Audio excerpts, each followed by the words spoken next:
salamat. Nakuha ra ginamo ang baboy guys. Unya saon taman nga wa man tay laing transportation sa tong baboy guys.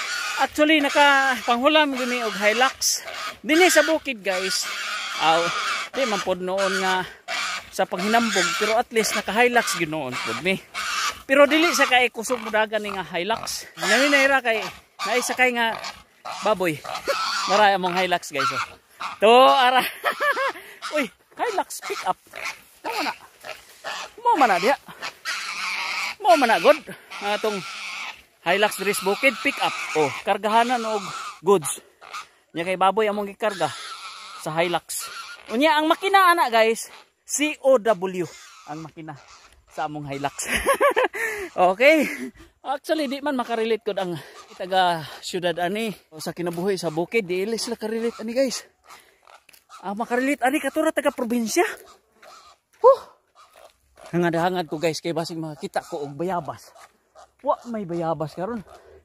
Ting-init magud karon panahon na guys. Way bayabas. Lambi kay ikaw og bayabas, gihangak pa jud ko. Dala-dala kog tubig guys kay para dili hangakon ang baboy. Tungason sa pagkaning lugar ha guys. Tungason kay tanan. Muna nga bukad-bukad gid ang imong ilong. Nauntay bayabas to mas babaw. Oy bayabas.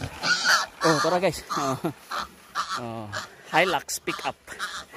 Kahit ni wa kay kargahan guys, pero kiring-kiri kayo na sa among Hilux guys. Engine displacement sa among Hilux. Anara ni siya sa mga 1600 1.6 Balsahan Edition 2025. Kulba kayo guys kay siyempre kani siya nga engine guys sa among Hilux. No need na nga imo siyang sakyan, imo lang siyang itimon. Ang tigtimon sa Hilux kana siya si Marmar, mo tigtimon sa Hilux. Tuo mo og wa mi amo ang Hilux diri sa bukid na kaingon mo diha ra syudad gadagan-dagan. Nya kadtong mga sapian lang ang maka-afford. Ay sus. Dinhi sa mo guys. Pareha ra po ni siya presyo sa Hilux. Kani siya. Bayabas. Tuon tay bayabas bay. Turo.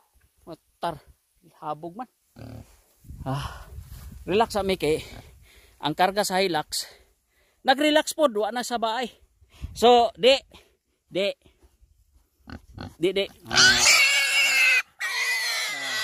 Okay ra ka di. Way problema di. At least Hilux ang imong gisakyan di. No problem. Singgit lang ko ka diha. Kana imong pagsinggit. Kuana singgit sa kalipay. Singgit sa kalipay tong iha guys kay of course sometimes raman ta makasakay og Hilux. Dere sa bukid. Saba kay mga iro guys. Daghang kayo. Mga iro. Saba kayo. Ang mga dugi. Dere sa bukid ni guys. Ni among bukid dere guys. Napay usa ka kuan guys. Kani siya Toyota Fortuner. Ana siya kanang gasunod. Toyota Fortuner Kurmata Edition 2025. Nya 1800cc. Na driver sakay guys. Top speed ana guys. Kuan Kursunada ang top speed. Horsepower Carabao. Unya guys, daghang kayong salamat sa inyong pagtanaw ni nga video. Nya ay kalimot i-share ni nga video guys. O i-follow nga akong page R Corgo Vlog as well as my YouTube channel RTC Core TV. Bye bye guys.